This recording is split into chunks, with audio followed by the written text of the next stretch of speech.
Next time on the show is Mike Marlow. He's a regular on the show. He's a veteran, and he's a veteran of the show. And he owns Veteran Home Inspections right here in San Antonio. So, Mike, welcome back to the show. Yeah, thanks. It's always a pleasure to have you. And your guest, Candy Williams, comes highly recommended from not just you, but from several people who has over 20 years experience in the home lending field and, of course, is an expert in the 203K loans. Candy, welcome to the show. Thank you. I'm glad to be here. How are you feeling? Are you feeling a little nervous? A little nervous? But, yeah. You're going to do great. All right, so before we get too far into this, you guys actually do, or Candy, you do like continuing education courses for realtors with respect to 203K loans. Is this something you guys do together, or is this something you do? Mike and I do it together. Okay, cool. We have a CE class. So tell me a little bit about that. Is it just something you have available if somebody wants to get in touch with you? You guys can go out and teach them?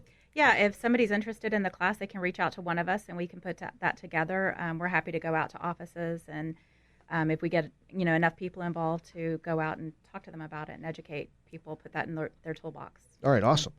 So let's cut to the chase then, Candy. What is a 203K loan? So a 203K loan is a type of mortgage that you can get to purchase a home and do the renovations and finance it all into one loan. So, for example, if you're buying a house for $200,000 and it needs $50,000 in renovation, then we have a $250,000 acquisition cost, is what we call it, and we take the down payment off of that. But your monthly payment is based on one loan, so you don't have to come out of pocket with a bunch of extra money to do that $50,000 in work. You can finance it all together. So it's a great way to buy some fixer-uppers. Okay. And so what are like some basic steps? And we'll get to why people would do that in a second, but what are some basic steps of this process? We're going to take the renovation budget. So getting pre-qualified is just like you would on any other type of loan. And we can do this on an FHA loan or a conventional loan. And it's just the same qualification process. Where it starts to differ is that we have to get the renovation budget together. So we're going to get Mike involved up front. He's going to go out and do the initial inspection and determine what needs to be done to bring that house up to compliance. So there may be things that you want to do, like you want to update the kitchen, you want to redo the bathroom, you want to add a room, whatever. But there may be also things that need to be done, and Mike's going to tell you what things need to be done. And for the things that you want to do, what does that need to include? And then we're going to get a renovation budget from your contractor. So you need to choose a contractor. It needs to be somebody who is qualified. So we're going to ask the contractor for some information to make sure that they're qualified. And we need to get that budget from them. We need to find out exactly how much it's going to cost. And we do get a very specific, detailed budget. And Mike helps the contractor put that together as well, so that we know exactly what's going to be done to the house. And we send that to the appraiser because the appraiser is going to give us an after repaired value. So once the appraiser knows, hey, here's the house, here's the renovations that are being done, we're going to put that together. What will that house be worth when it's done? And those are the main factors that differ from a regular mortgage. Okay, gotcha. And then, so what's the down payment requirement on this type of loan? So if we do a FHA loan, which is the 203K, that's the official 203 FHA version, that's 3.5% of the acquisition cost. And on a conventional loan, you can go as low as 3% if it's available. We do 10% down on a conventional loan right now for owner-occupied. Okay, and you said that the contractor has to be approved by the lender, or who's actually making that decision? By the lender, yeah. We're going to ask the contractor to fill out some paperwork for us, provide us with some documentation. They have to have liability insurance. We want to make sure that they're legit. It's obviously the buyer's decision as to what contractor they're using, but we also want to do our own due diligence. So we're going to ask them for some paperwork and make sure that they've got the experience, they've got the references, they've got the funds to cash flow the project. Right. Yeah. License if they're in a licensed area. Right. Yeah. And that's good oversight too, right? You guys are kind of looking out for the integrity of the project for everybody's benefit, really. Right. Yeah. Okay. And then, so when it comes to project oversight, this is an important component of this type of loan, right? Right. So this is where Mike comes in. And so my understanding is there's not a whole lot of people that are like qualified to do this here? No, not in this area. There's only a very small handful of us, and my wife Jamie and I are two of those that do this work, and we cover San Antonio. I've been out to Gonzales. I've gone to Del Rio to do this, all over. So, and is that just a training class you guys go through? How do you get certified? It's a certification process through HUD. to be able to do these. Okay.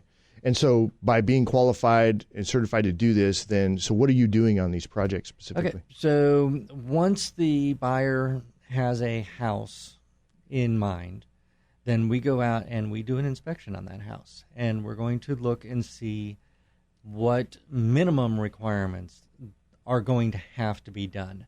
And that's your FHA minimum property standards. Is the foundation stable? Does it have heat? Even though in South Texas, the heat's required, but AC is not. What? I know. Just making these rules up.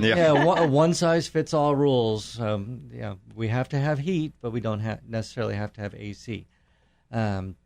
Is the electrical safe? Plumbing? Is there plumbing?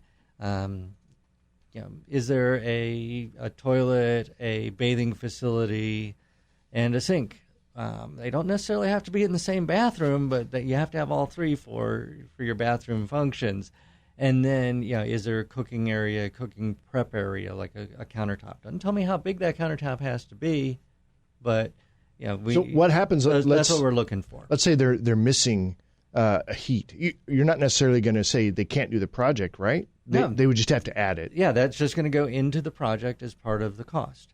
So we'll figure out what has to be done.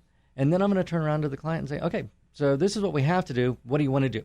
Do you want to remodel your kitchen? Do you want to do your bathrooms, put new flooring in, put a new roof on, expand, whatever, up to, however, what their budget and, what they want to spend.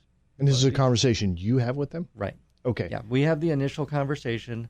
We're going to give them the estimated cost of the project. We write up the whole project down to line item detail. It's not like a lot of contractors do, like, we're going to come in, we're going to do all this work, and it's going to cost you $50,000. One number.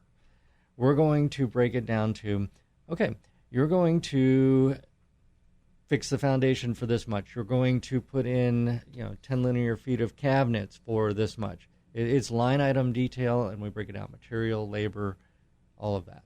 Okay, so. And Candy, so you see this report as well? Yes, absolutely. Yeah. Okay. And then, again, the oversight. You do how many inspections on these things?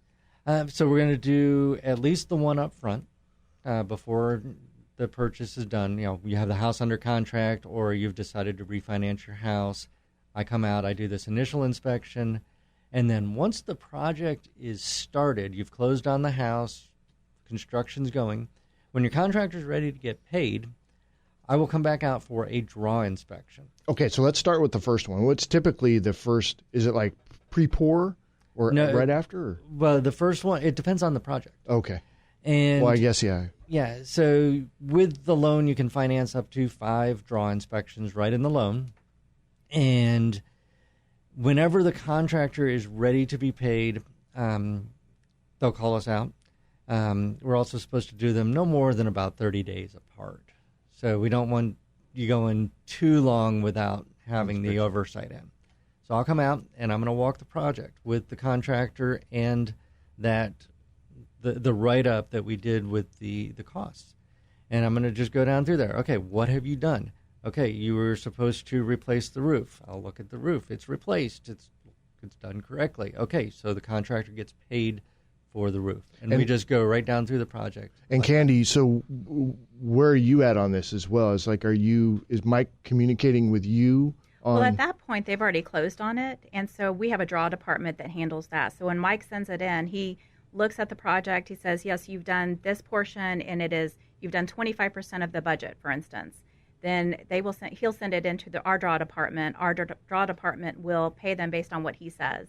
Sometimes a contractor will say, hey, we've done this much, we want this much money.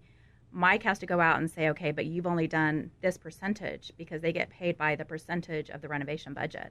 That's amazing oversight, by the way. I love that. Third-party oversight is so important when people, especially first-time home builders, because we really don't know what's going on. I mean, we may think we do. We can watch it on YouTube. You know what I mean? Gasper, I imagine you see that on your side as well, where people, they just get themselves into a crack because they didn't have any kind of oversight. Yeah, people forget that there's certifications involved in all of the professions that we do, that we're formally trained, that we're experienced people.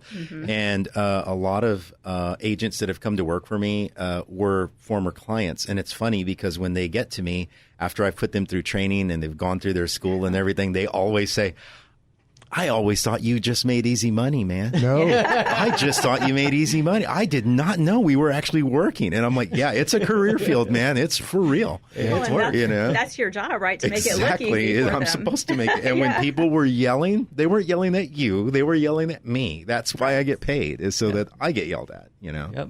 I love the process. I really do. So, all right. So the handling inspections, you're managing the draws, right? Making sure that everything is copacetic and above board. What else? We just continue that until the project is finished. Okay. And at the end, we do the final draw. And we make sure everything's done, make sure all the permits are closed out, and send that all into the draw department so that the contractor can get their final check.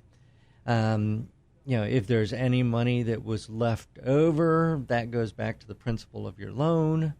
So, cool. Little cost savings there. So let's talk about the difference. There's two different types of these loans, right? There's a limited and a standard. Did I get that right? Right, exactly. Yeah, so the limited 203K, that's the FHA version, and most companies we do as well have some kind of conventional version of that as well, where we have limitations, if you're doing under $35,000 in work. So on FHA especially, if you're doing under $35,000 renovation budget, and that renovation budget is everything. So that's including the hard and soft costs, but also your permits, your engineer's reports, your architectural exhibits, if you have those.